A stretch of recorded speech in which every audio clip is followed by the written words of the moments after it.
in the rowboat. Today I want to share with you the link between the rowboat, which we looked at yesterday as a picture of the future. It's the way that the Hebrew understands the future. So today we want to link that picture of the rowboat to the Ark and to the cross. But before we do that, I want to share with you a little bit about Hebrew word pictures. If you've been following me at all on Facebook or through my website, you'll know that my passion is to teach scriptures and the scriptures and to uncover gems, well, I trust they're gems, using the instrument of Hebrew word pictures. Now, before Hebrew became a written language, it was actually a pictorial language. And that shouldn't really surprise us as much as it probably does. When you think that the birth of the nation of Israel took place in Egypt over the 400 years that they spent there.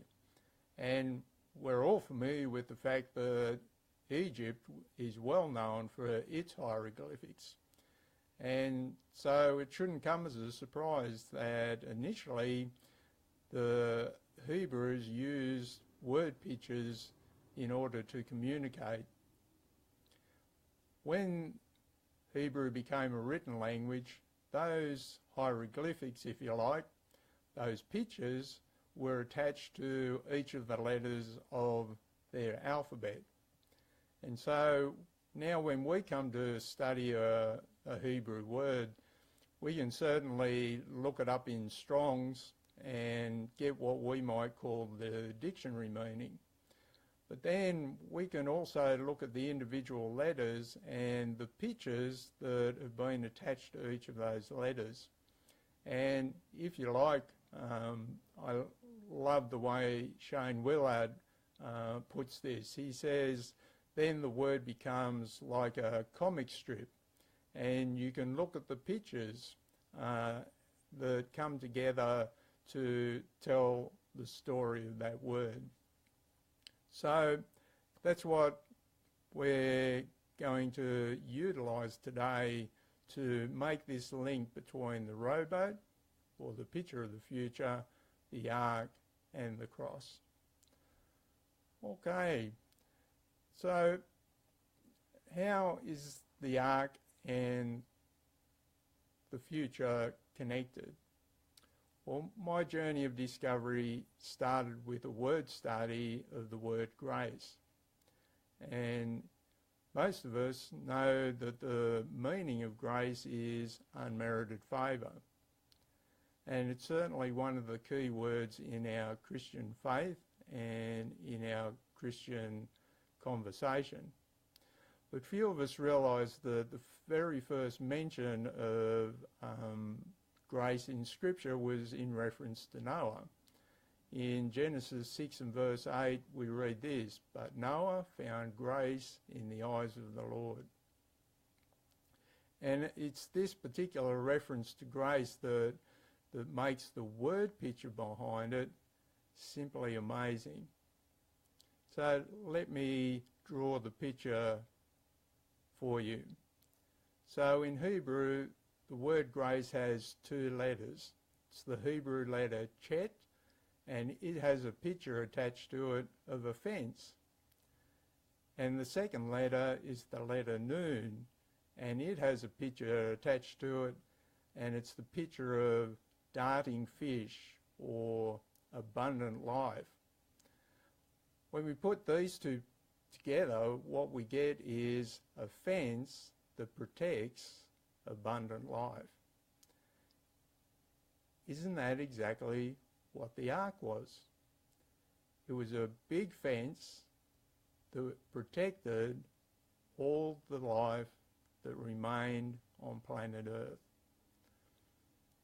So our rowboat is a vessel of grace.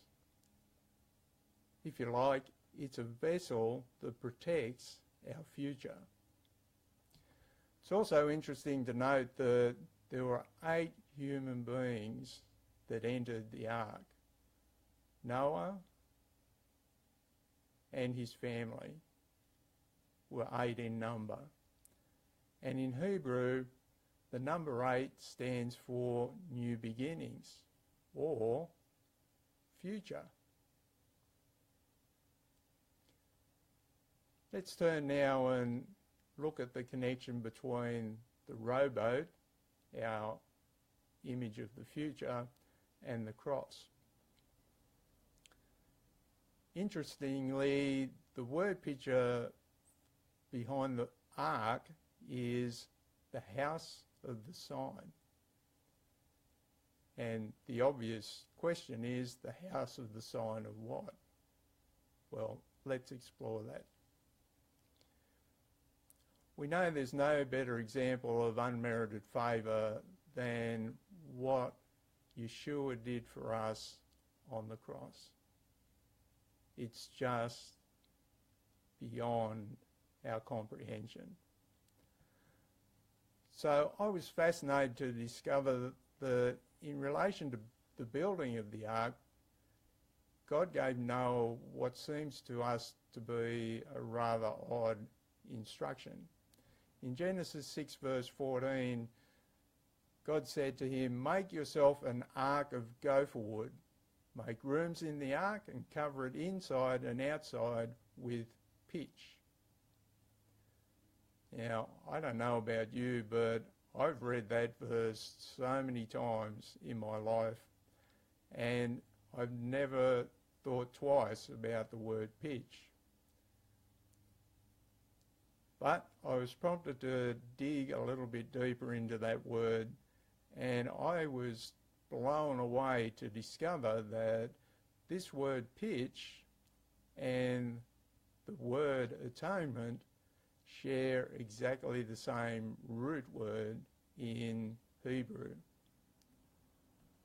So effectively, God was saying to Noah, I want you to line this ark inside and outside with a symbol of atonement. And of course, when we think atonement, we think blood. This then gives us 3 elements connected to the ark. First, we know it was made of wood. Secondly, we know it was lined inside and out with a symbol of atonement or blood. And thirdly, we know that the ark was built through Noah's obedience to God's instructions. Where else in Scripture do we find these 3 things? Wood, blood, and obedience. Well, the first one is in relation to the Passover. You'll remember that the Israelites were commanded to kill the Passover lamb, to take the blood from that lamb and to put it on the wood of the doorposts. And that act of obedience became a pointer towards the greater revelation of this word, and that was the cross. So Yeshua, in obedience to the Father, was nailed to a wooden cross, and he shed his blood on the wood of that cross for our salvation. So the answer to our question, the ark, the house of the sign of what? This is the answer. It's the house of the sign of grace. And it is the house of the sign of the cross. So the rowboat, which depicts our future, is also an expression of the work of grace and the work of the cross.